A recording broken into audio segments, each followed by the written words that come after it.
कभी सोचा है एक ऐसे भगवान के बारे में जो आधे पुरुष हों और आधी स्त्री? हिंदू माइथोलॉजी में ये सिर्फ एक सोच नहीं है, ये एक बहुत ही पावरफुल इमेज है, अर्धनारीश्वर। तो आखिर ये रूप हमें सिखाता क्या है? चलिए आज इसी गहरे राज को समझने की कोशिश करते हैं। ये जो छवि है ना, ये अपने आप में एक सवाल है कि इस दमदार रूप के पीछे प्यार, जुदाई और फिर से मिलने की कौन सी कहानी छिपी है। ये सिर्फ कोई मूर्ति या तस्वीर नहीं है, ये तो एक पूरी एपिक स्टोरी का सिंबल है। एक ऐसी कहानी जिसमें प्यार है, बलिदान है और एक अमर रिश्ता है। अर्धनारीश्वर शब्द का मतलब ही है वो भगवान जो आधी औरत हैं। और ये सिर्फ एक आर्टिस्टिक आइडिया नहीं है, इसके पीछे एक बहुत गहरी फिलॉसफी है। ये हमें बताता है कि शिव जो कि परम चेतना है और पार्वती जो प्रकृति की ऊर्जा है, वो असल में अलग हैं ही नहीं, वो एक हैं, एक दूसरे के बिना अधूरे। अब इस मिलन की कहानी कहाँ से शुरू होती है? इसकी जड़ें एक बहुत बड़ी प्रेम कहानी में हैं।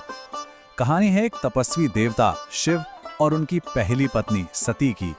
एक ऐसी लव स्टोरी जिससे सती के अपने ही पिता के गुस्से की आग से गुजरना था। सती जो कि एक बहुत ताकतवर राजा दक्ष की बेटी थी, वो शिव की भक्ति में इस कदर खो गईं कि उन्होंने महलों के सारे ऐशो आराम छोड़ दिए। सोचिए, उन्होंने शिव को पाने के लिए जंगल का मुश्किल रास्ता चुना और बहुत कठोर तपस्या की। ये उनकी अटूट भक्ति का पहला इम्तिहान था। लेकिन एक प्रॉब्लम थी, सती के पिता राजा दक्ष इस रिश्ते के एकदम खिलाफ थे। उन्हें शिव का वो तपस्वी वाला लाइफस्टाइल जो दुनिया के तौर तरीकों से एकदम अलग था, बिल्कुल रास नहीं आता था। तो जब सती ने अपने पिता की मर्जी के खिलाफ जाकर शिव से शादी कर ली, तो ये बात एक बहुत बड़े फैमिली कॉन्फ्लिक्ट में बदल गई और यहीं से इस कहानी की असली बुनियाद पड़ी। मगर ये लव स्टोरी जल्द ही एक बहुत भयानक मोड़ लेने वाली थी। एक बहुत बड़ा यज्ञ जिसे मिलन का जश्न होना चाहिए था, वही एक भयानक नुकसान और जुदाई की वजह बन गया।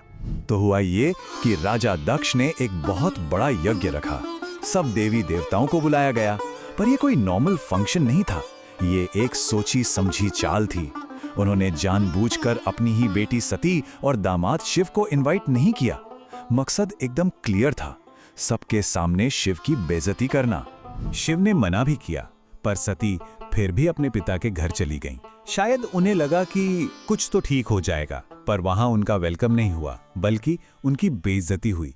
दक्ष ने भरी सभा में शिव के बारे में बहुत बुरा भला कहा, अपनी ही बेटी के सामने उसके पति का अपमान किया, और सती के लिए ये सब बर्दाश्त से बाहर था।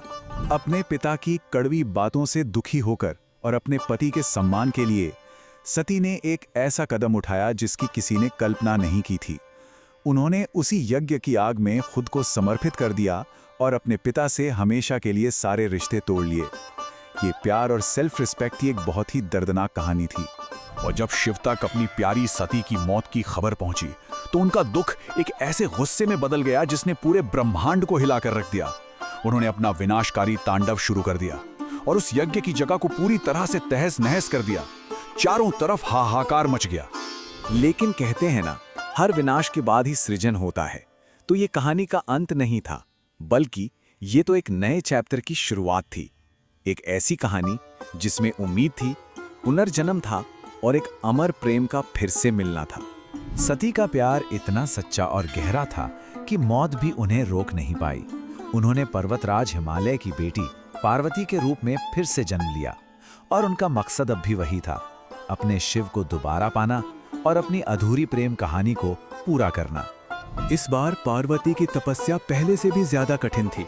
उनकी जबरदस्त भक्ति में इतनी ताकत थी कि आखिरकार उसने गहरे दुख में डूबे शिव के दिल को छू ही लिया और उन्हें उनके अकेलेपन से बाहर निकालकर वापस दुनिया से जोड़ा।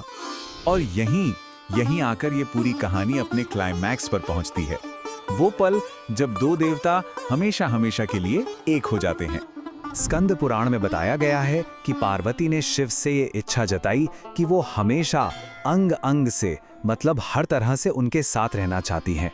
शिव ने उनके इस प्यार का मान रखा और उन्हें अपने ही शरीर का आधा हिस्सा बना लिया, ताकि अब उन्हें कोई भी कभी भी अलग ना कर पाए। और देखिए, इस एक रूप में भी दोनों की अपनी पहचान साफ दिखती है। शिव वाला आधा हिस्सा जटाएं हैं, सांप हैं, जो वैराग्य को दिखाता है, और पार्वती वाला आधा हिस्सा खूबसूरत गहने हैं, जो संसार और एक्टिव एनर्जी को दिखाता है। तो मतलब ये सिर्फ एक प्रेम कहानी से कहीं ज्यादा है। अर्धनारीश्वर का ये रूप, ये यूनिटी का, एक होने का एक बहुत पावरफुल सिंबल है। एक ऐसी फिलॉसफी है जो हमें यूनिवर्स के सबसे गहरे सच बताती है। ये रूप हमें क्या बताता है? ये बताता है कि इस यूनिवर्स की जो मैस्कुलिन और फेमिनिन एनर्जीज हैं वो अलग अलग नहीं है। वो तो एक ही सिक्के के दो पहलू हैं। मतलब चेतना बिना एनर्जी के अधूरी है और एनर्जी बिना चेतना के उसे कोई दिशा नहीं मिलती। एक जगह कहा भी गया है कि इन्हीं दो प्रिंसिपल्स के मिलने से ही पूरी सृष्टि, पूरा यूनिवर्स बनता है। मतलब अर्धनारीश्वर सिर्फ दो भगवानों का मिलना नहीं है, ये तो वो बेसिक प्रिंसिपल हैं जिस पर ये पूरा ब्रह्मांड टिका हुआ है। तो अंत में ये हमें एक सवाल के साथ छोड़ जाता है कि क्या असली बैलेंस किसी एक साइड को चुनने में है, या फिर इस बात को मानने में है कि हम सबके अंदर भी वो पुरुष और स्त्री, वो चेतना और ऊर्जा दोनों मौजूद हैं। शायद परफेक्शन किसी एक को चुनने में नहीं, बल्कि दोनों को एक साथ अपनाने में है।